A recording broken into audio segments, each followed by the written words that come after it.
যে সমস্ত donut cake shop থেকে আমরা কিনে খাই, আমরা বা বাচ্চারা যে সমস্ত ডোনাট কিনে খায় দোকান থেকে, সেগুলোতে বেশিরভাগ আকর্ষণীয় ডোনাটের উপরে যে ক্রিমটা বা চকলেট ক্রিম বলো বা এমনি যে ক্রিম, যে নানা রকম ক্রিম ছড়িয়ে দেয়, সেটার আকর্ষণে কিন্তু বাচ্চাগুলো সেই ডোনাটটা খায় বা খেতে চায়।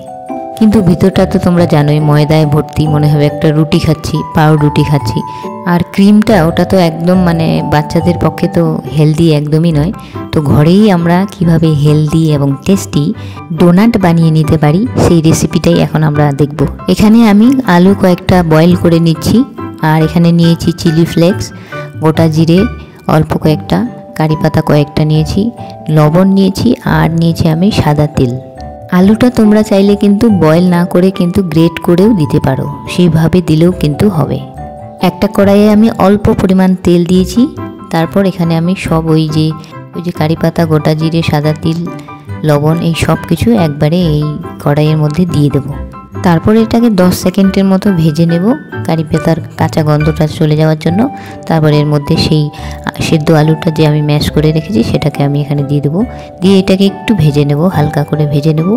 আলুটা হালকা ভাজা হয়ে গেলে এর মধ্যে আমি দিয়ে দিলাম জল দিয়ে তারপর এর মধ্যে আমি আবার দিয়ে দেবো সুজিটাও এর মধ্যে আমি দিয়ে দেবো একবারই, দিয়ে এটাকে পুরোটাকে একবার মিক্স করে নেব সুন্দর করে, যতক্ষণ না এই জলটা একদম শুকিয়ে যাচ্ছে ততক্ষণ পর্যন্ত আমি এটাকে কিন্তু হালকা আঁচে নাড়িয়ে যাব।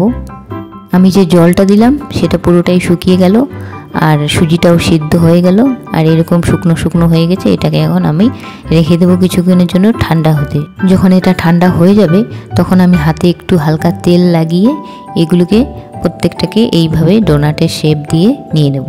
এই প্রত্যেকটা কিন্তু আমি করে নিলাম। এবার এটাকে হালকা উপরে সুজি দিয়ে একটা কোট করে নেব, তারপর এটাকে তেলে একটা একটা করে ভেজে নেব।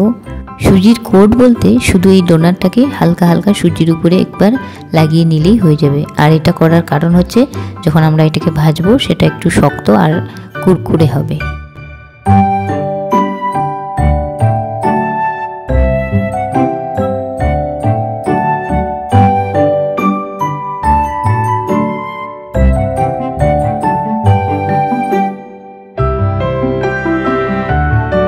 এই হলো আলু আর সুজি দিয়ে ডোনাটের ফাইনাল লুক।